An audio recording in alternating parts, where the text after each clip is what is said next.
Hi there, welcome back. My little sunny side studio is not so sunny again today. We have got another overcast day. Oh my goodness. I realize where I live in my little corner of the world that it's winter right now, but we still can have very sunny days in the winter where I live in Canada, and we're just not getting them. We're going through a really warm spell and a lot of rain, a lot of fog. I mean, at least with rain, you don't have to shovel rain, so there's that. Although I have a little snowblower that I do have a lot of fun with, and I shouldn't say that too loud because sometimes you get more than what you ask for. So we're still working on our All Sorts book here. And today I'm going to finish prepping the text block and put it in. So, and you can see here, she's all sewn and looking pretty. So this can go aside for now because I have work to do on the spine. And this is where I like to have it upright. I'm going to turn you sideways. Hold on, let's make sure we're in the middle here. And now because I will be eventually gluing it onto fabric, I just go straight for my 3-in-1 Fabri-Tac, whatever glue you choose. I seem to recall I've seen our beloved Nick the Booksmith use just PVA for this. I tend to prefer an acetone-based glue for this job because you're less likely to get waves.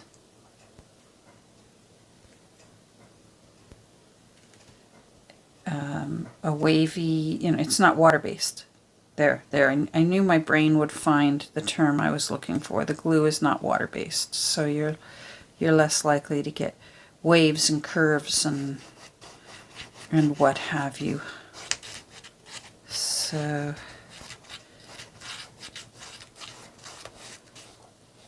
now this, see, here's a little bit of repetitive Catherine trivia, bookmaking trivia. This, I find, serves a dual purpose because, of course, it creates a way for you to put your text block into your cover because it creates the wings and hinges to suspend it if you're doing a hidden hollow back spine. But what it also does is all your threads, hold on, all your threads that are holding your signatures in place, it will also secure them into place.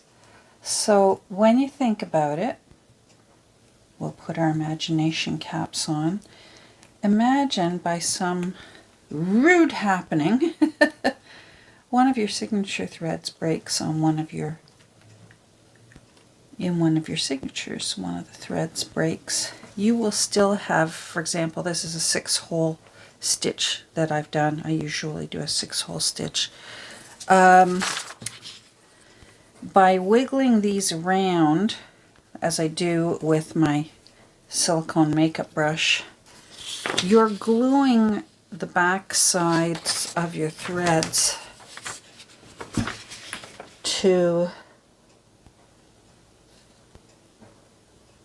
that little piece of cardstock. And that means that your other 2 running stitches, because we did 6-hole running stitch, will still stay secure, and it'll just be that one loop that opens up, and you won't lose your whole signature won't come unraveling. Does that make sense? This is just my serviette or napkin holder that I like. I also have a smaller, thinner one for smaller signatures. 2 bricks will suffice when you're working on your text block in an upright position. Now here's another reason why I love these little tabs, because now when I want to apply pressure in between, it's a whole lot easier to find where my signatures separate from each other. Especially if you're like me and you put in a lot of signatures as opposed to 4 big fat ones, which I could have done in this case, and I see many beautiful finished journals that use big fat signatures. They're very nice. I like the profile look of lots of smaller signatures. It gives it, it looks more like a faux version of the original binding of the book. So, and here I'll show you what I mean. Oh, by the way, whenever possible, I just simply use one of the pages that was already in the book to back it, because it's already the right size. So, you know, goof-proof, less work on your part. But see now how, if I had put 4 signatures in here, there would have been 3 huge gaping gaps and then the 4 fat signatures. Whereas now it has this appearance of a regular bound book, and it's just spread it out nicer. It makes for opening it up to write in easier when it comes time for you to start working in your book. It just, especially with a big one like this,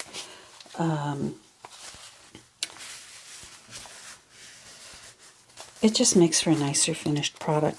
And please don't let, I've said it before, it's worth saying again, don't let lots of signatures scare you. I find they're actually easier than big fat signatures, and I'll tell you why. Because a signature, think about it, multiple signatures. In this book, there's probably 4, 5, or 6 folios per signature, depending on how thick, because I have used cardstock for some, so they would have less pages, just so that they all end up being a similar width. Does that make sense?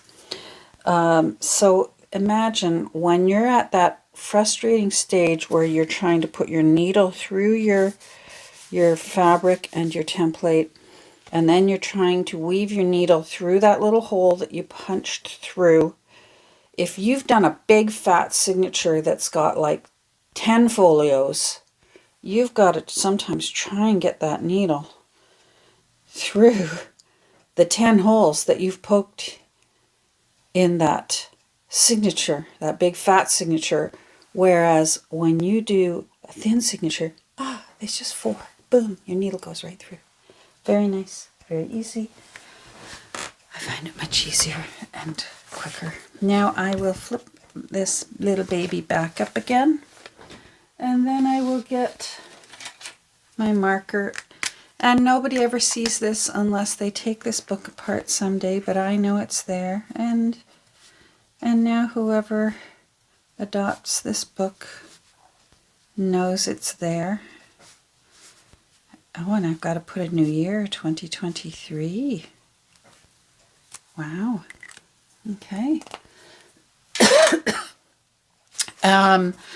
If you were wondering, I just used my crummy bone folder. This is the one that's got glue on it and it's all grunged up. It's just a plastic one from either Dollar Tree or Dollar M. But it does the trick because it applies the pressure in between the signatures so that you know your glue is well applied to all those threads. And here's what I mean when I say don't panic too much about your, what if a signature thread breaks? Don't panic too much, because if this signature thread here, I gotta make sure I stay in. If this signature thread broke here, because we have glued it in behind, there where it's not there, right? It's poked through the other side. This signature thread will be fine. This signature thread will be fine. And your signature will stay put where it belongs. So that's why a full gluing on the back is a good thing to do. And that's why I also make sure that I give it a real good smoosh around so that those threads really get some glue stuck to them, and then it gets stuck down into the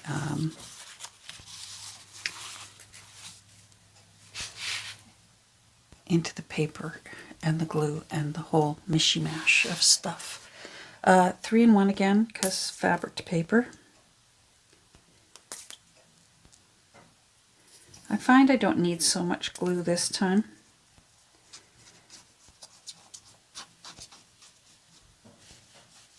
I don't worry about too much of it as I do with the where the signature threads are. So just like that, because you're also, this is going to be sandwiched in between your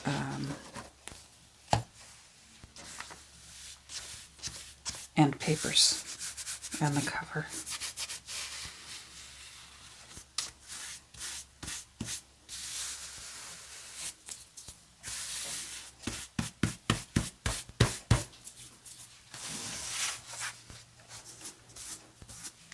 If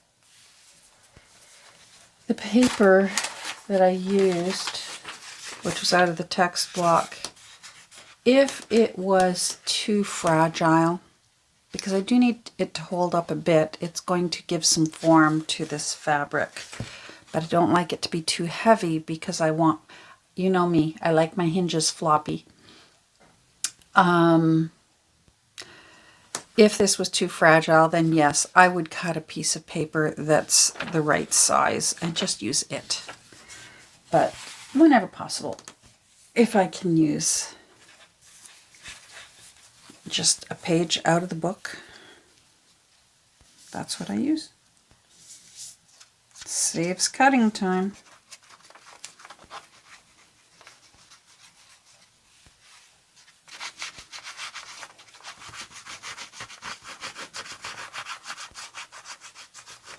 I hope you're all doing well.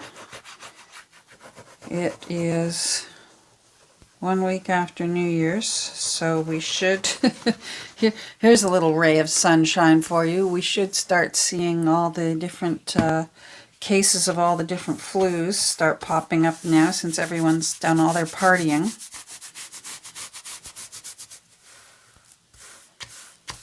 Didn't do a whole lot. We had a couple of little get-togethers with some family so far. There's some family we haven't seen yet because they were sick over the holidays. And so fortunately we're the type of family where what's important is getting together and not necessarily, doesn't have to be that day.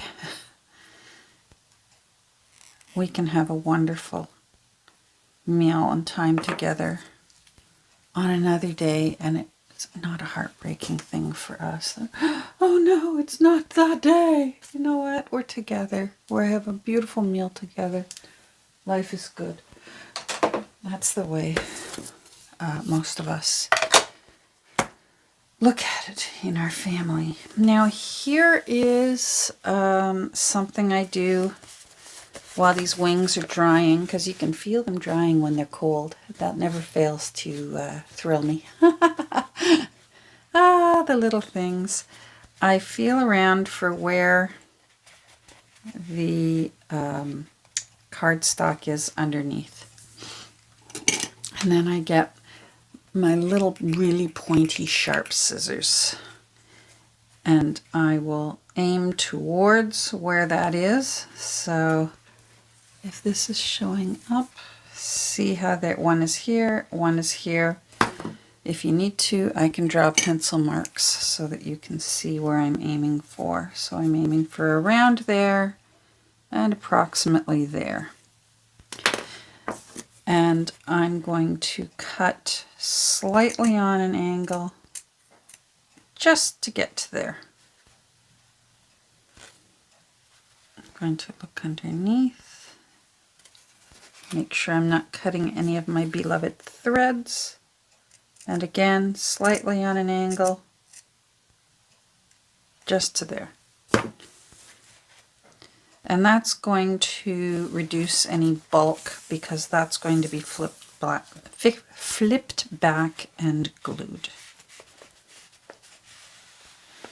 Now, here's where I have to be patient, because you are going to have to start folding these, because you're going to be creating the little ledges to fit into, to sort of have your text block saddled into your spine. If you start folding too soon while your glue is damp and your fabric is damp, I'm going to do pencils again so you can see where I'm aiming for. So that's where the one is. That's where the other is. I don't normally do that when I'm just working without the camera going. And a little bit on an angle out towards there. Make sure my threads are not there. A little bit on an angle. So it's so tempting for me to want to start folding these. And I have to hold myself back and remember, don't be in such a rush. The process is it's the beauty of the process. So as you can see here, this is a lot of fabric. It just happened to work out that way. It was a torn piece that I used. It just happened to work out that way. You don't necessarily need that much. You just want to be able to turn that back, and it just gives a nice finished look to the foot of your page and the header of your page. Some bookmakers simply cut it right off. And if you're putting lace at the top and the header and footer of your book, I would bet 99% of the time it wouldn't even be noticeable that you've just simply trimmed it off. It's all a matter of preference. Some people will also fold this back, cover the wing back. I don't. That's where I cut. I don't bother folding it back. I don't want it too bulky in my hinge. Pardon me. So in this case, on the wings, I'm a cutter, and on the text block, I am a gluer. I'm a folder backer gluer. There we go. So I'm going to just little bit of glue here.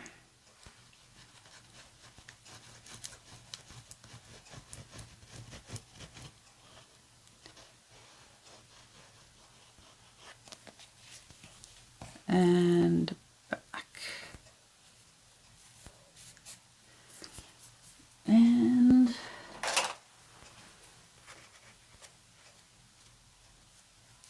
Just give that a bit of a push down.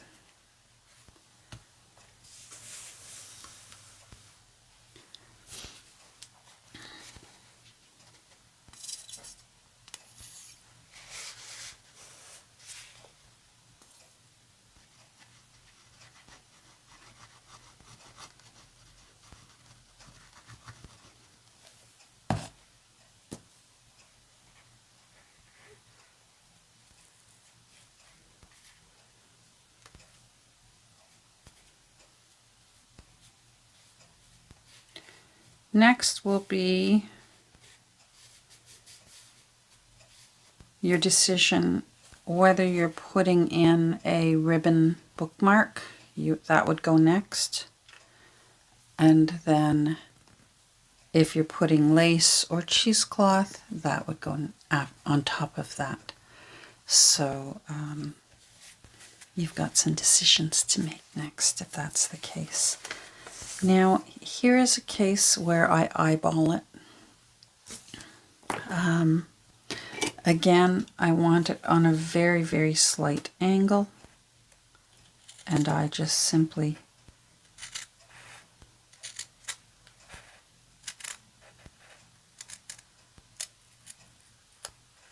cut that off, like that. There are some who will, the angle helps. It makes for, it hides your wings underneath your end papers nicer.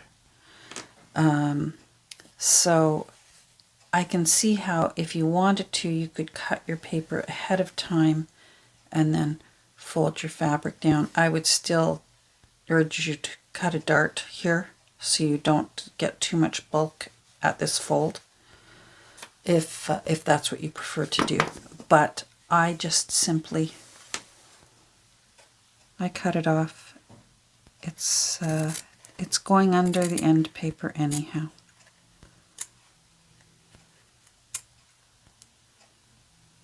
I hope you can see.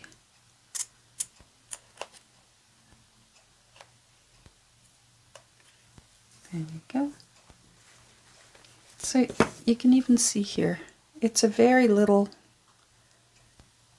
very tiny little dart that you sort of cut into the paper, into that. I'm not even sure what this is called. I just call it the wings. It reminds me, well, you know. Shall we just say it? Maxi pads with wings.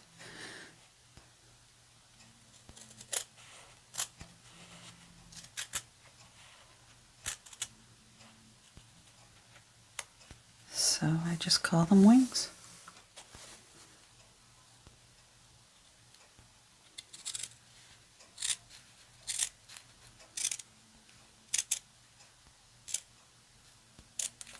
There we go.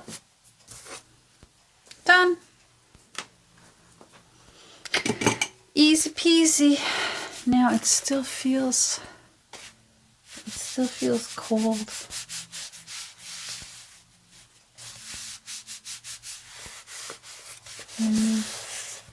But I like to take a look, see how it's going to look. And you may have noticed that there's someone on the cover. I had a bit of fun yesterday. So there's our little, I'm going to, while it's drying, I'm just going to give it a bit of a encouragement to curve. And this is a similar theory to when you're making your curved spine, if you do it the way I do it with a rolling pin. I find that the glue will remember to hold its shape if you, while it's still drying, you encourage it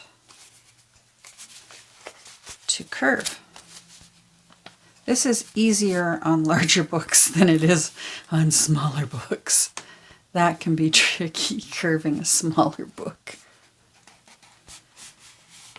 Now, a professional bookbinder would have this into a press upright and be pounding it with a hammer. Well, they wouldn't hopefully pound their telephone hanging above. Oh wow, that aged me. Telephone. Oh. So see how we've got a nicer shape there now, and we'll get a little more snug fit into our spine there, and that's going to be nice. Very excited about that.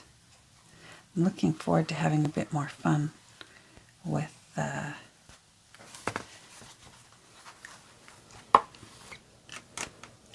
embellishing this a little bit. Not too much, but a little bit. You know me, I've been wanting to use this painting. I've been dropping a lot of my consonants lately. I've been wanting to use this painting for a while. This is the Money Changer and His Wife by the Flemish painter, what's his name? Matisse? So I have some plans for the Money Changer and His Wife. In this painting, let me find the husband. There's the Money Changer. So they were like this, with their heads together. And you'll see her gaze, she's almost looking over rather than at what he's doing. To me, her gaze, she's gazing over here. So I'd be interested in what it is she's looking at, whether it's even the pearls. There appears to be a jar here. I don't know, I'd love to see it in real life. Oh, so many paintings I'd love to see in real life. And then there's the curved mirror. I loved when artists started sneaking curved mirrors into their work. So these two had their heads together like this, thinking of very different things. And then there was a curved mirror here so that you could actually see. There are actually 5 people in this painting. There are always hidden stories in these paintings. And oh, I've cut off the other 2 people. There were 2 people outside the door over here. And in the curved mirror, there's a person looking out the window that is somewhere over here. And many people are of the opinion that usually that's the artist. In these curved mirrors, if there's a person in it, it's the artist sneaking themselves into the portrait. So I'm not sure yet whether hubby will make it into this book or not. I liked her, and I'm tempted because of her gaze. Let's see where this is going to be. I just thought these colors went nicely together, and I'm tempted. I think I'm going to put the curved mirror here because her gaze seems to be going down to the curved mirror. And then in the painting, there's a shelf running across the top of the painting with things on it, with books on it. 1, 2, 3. There's some ledgers and an apple. Everything's symbolic, of course, right? There's all the tools of their trade, and the apple, of course, reminds us of the fall and all that sort of thing. So I'm thinking of fussy cutting that shelf and running it across the top, and perhaps putting the little mirror over here, and then leaving the rest of that beautiful marbled paper just to be enjoyed And perhaps the new owner, if they wanted to, that would leave room here for them to put a pocket if they want, or collage. But I think for now, normally I would start pinching here with my finger and thumb and beginning to create the ditch, this little hinge that it's going to fit into, in and under. But it's still damp, so I'm just going to leave it be for now, let it finish drying, and then I'll fold. So I think we're short and sweet today, but it's an important part of putting a journal back together again. I'm going to go print off a new label because I was going to print a label that said All Sorts book, but when you've got a title like the Roundabout papers, I've got to put Roundabout papers. So I need to set that up on my computer, go print it, and replace that. I'll probably send this along too when it goes to its new home, in case the new owner wants to just call it journal. And maybe I'll do an All Sorts one while I'm thinking about it. Anyhow, thank you for joining me today, listening to me ramble on and on. Hopefully I made my point. Hopefully it was clear. If you've got questions, ask away down below and I'll try my best to answer. And if you're not subscribed, please think about subscribing and hit that bell so it'll always remind you when I've put another video up, because they seem to be whenever I can get around to it. I don't seem to have a schedule, because I still have a fluffy little 13-pound person that runs my life over there. But she's asleep right now, so right now she's perfect. Take care. Have a great rest of your day, everyone. Bye.